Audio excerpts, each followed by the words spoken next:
SJWs are complaining about character screen time in Avengers Endgame, and they're not just talking about Captain Marvel. Welcome back, Internet. I am the COG.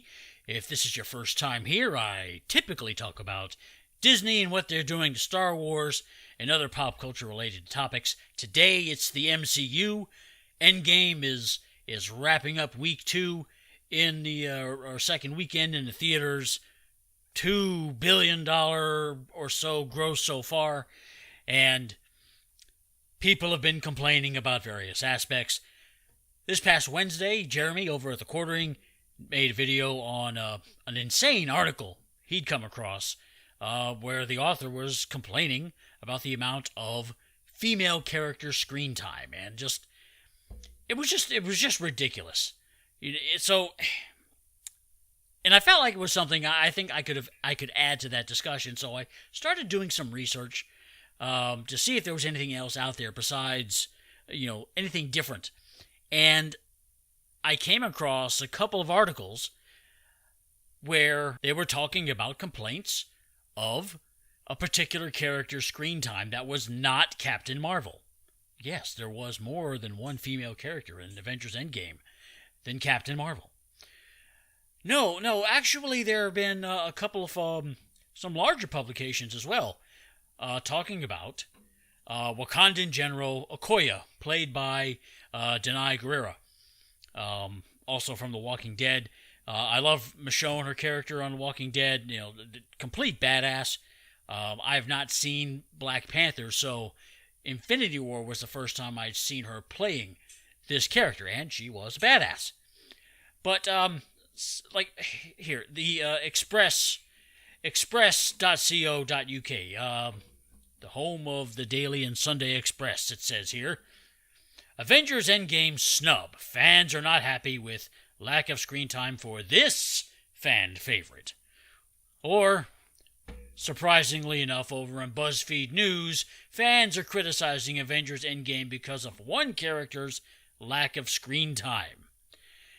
And for whatever reason, they feel Okoye's character arc deserved more than 6 minutes. Why? The movie was called The Avengers. It was not called Black Panther and the Avengers.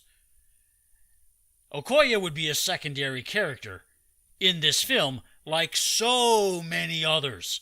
This movie had an insane number of character appearances, an insane number of characters that had lines. And the Russos pulled it off well enough for this large of an on-screen cast.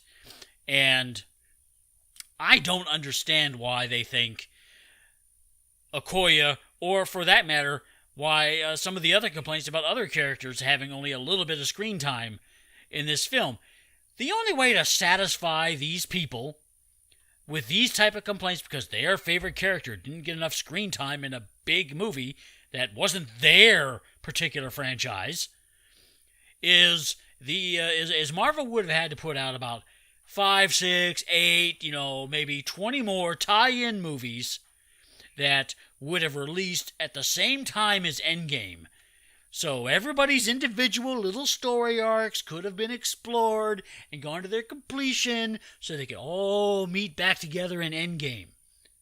That would have been the only way it's done. That's the way they used to do it in comics, actually. I know there's been a lot of big events. Secret Wars 2 from the 80s comes to mind. There was a 9-issue miniseries, but then there were tie-in issues with, 10, 15 other comics that didn't necessarily have particularly important Secret Wars 2 story pieces that you needed. You could have got basically the whole thing from reading the main part, but they were trying to boost sales in the other series. And that would have been the only way to accommodate everyone's little whiny need for every little character to have a sufficient screen time with a full story arc. The Russos did the best they could with this many people. They probably did it a little bit better in Infinity War, but Endgame had so many more people to show up. And apparently okay, this is semi-spoilery, but you've probably heard about it, the girl power moment in the final battle. That made some people roll their eyes, and it was like, what? But, there was probably 15, 20 characters right there. You want every one of them to have a story arc? If there was any individual arc that probably needed some explanation just from that group of characters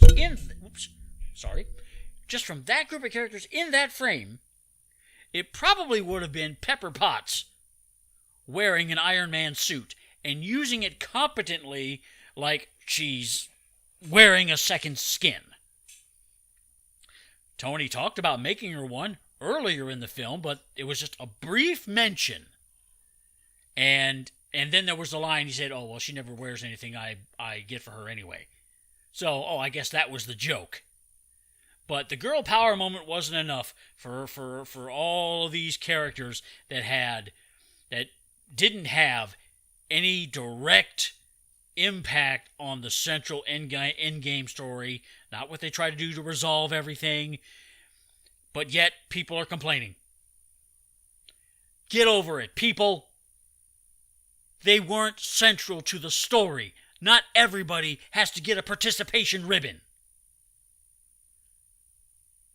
Let's see. Let's try to see if I can find some of the explanation here. I think the BuzzFeed article was a little bit more. They cite everybody. There's some tweets. Can there be a new TV spot where Okoye is in it? Where is Okoye? Now, there was a kerfuffle with the movie poster. Apparently, the first version of the poster had her pictured, but didn't have her name with the listed cast.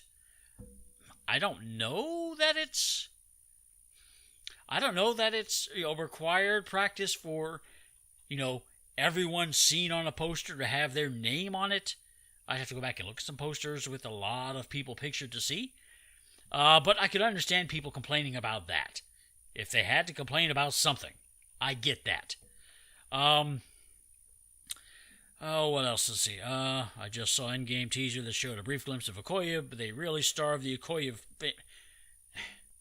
I just keep coming back to the movie is called The Avengers, and her character is in Wakanda.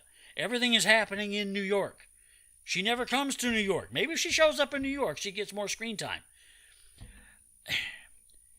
And I bet if I went and digging some more, there'd probably be even more obscure complaints about the screen time for even more obscure characters. Oh, why didn't Wong get more screen time? Wong got more. Got 6 minutes. Ooh, that reminds me. You've seen the poster? That not the poster, the picture where they went ahead and I gotta find it here. They go ahead. There it is. They take everybody on the poster and they took the time to calculate their screen time and label it by them on the poster. So I guess having the visual data is what's ticking people off and making it more noticeable. Where Black Widow gets 33 minutes and Hawkeye 37, Captain Marvel and her 15 minutes of fame. Gosh, she gets what she deserves at one point in the end fight, I should say. Nebula 41 minutes. I mean, she's a big part of the story. Nebula is a big part of the story. She gets more time. Okoye in 6 minutes. I mean, she kicks some ass. A lot of people kicked ass in that end battle. Why are we complaining that this one character it's because it's a female character? What about all the male side characters that got nothing? I mean, Nick Fury was the one that called Captain Marvel. There's no flashbacks to that.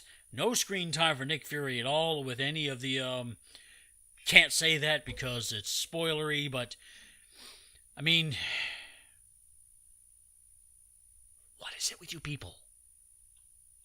I don't know. I just think you just need to get over it. There's going to be Black Panther 2. You'll get all the Okoye you can handle, I'm sure, out of that. And You just got to remember there was so many people in this movie that not everybody can get what everybody wants. It's just impossible unless you do 20 tie-in movies and then make Avengers Game 12 hours long. That would have been the other option. 12-hour long Endgame, then you could have everybody could get there, get all their time and everything else. But I don't know. Do you think these people that are complaining about Okoye's individual screen time, are they justified? Or any of the other screen time complaints, are they justified? Let me know in a comment below. I'd like to know. And that's all. That's all I got on this. If you enjoyed the content, got a little rambly, I apologize. But put a like on it if you did enjoy it. And if you want more content, please hit that subscribe button and the notification bell so you don't miss anything. I am the COG, and I am out.